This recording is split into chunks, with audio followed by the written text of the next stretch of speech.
Vsako mesto ima svojo skrivnost in tudi Maribor ni izjema.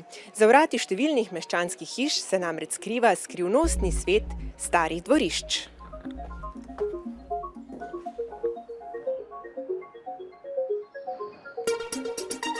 Vsa mesta, ki imajo starejše dele, imajo praviloma tudi hiše z neko malo daljšo življenjsko dobo in take hiše imajo praviloma ne samo ulični del, ampak tudi tisto, kar je za hišami, to so pa običajno dvorišča, ki imajo neke zakonitosti, ki so ohranila neke značilnosti prejšnjih dob, pač glede na to, iz katerega obdobja so.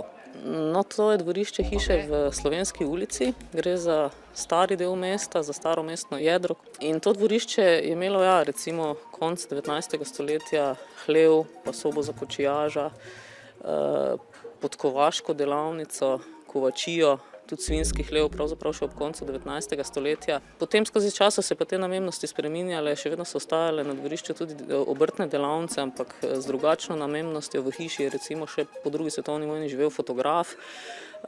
Skratka, kar nekaj dejavnosti se je na takem dvorišču sredi mesta odvijalo. Gre za neke prostore, ki so na pol zasebni, pač zaradi stanovalcev, ki so pa v takem delu mesta, kot je ta, tudi na pol javni.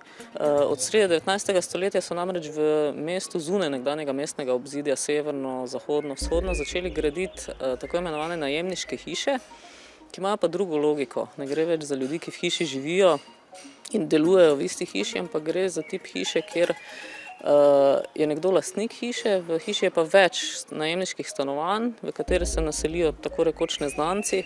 Ne gre več toliko za to logiko obrtno ali pa trgovske hiše v osnovi, ampak za hišo, kjer stanovalci še vedno iz stanovanjskih potreb potrebujejo recimo pralnice, ponekod tudi še vodnjake, če so bile hiše zgrajene pred začetkom 20. stoletja.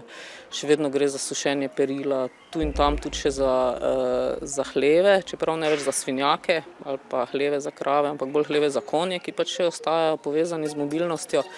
Še vedno so tu drvarnice, pravzaprav za neke podobne elemente, ampak zgrajene v neki drugačni obliki. Sicer pa stara mariborska dvorišča v zadnjih letih znova postajajo mesta druženja. V okviru projekta Živa dvorišča, nekatera izmed njih tudi v času festivala Lent, gostijo številne delavnice, koncerte in pogovore.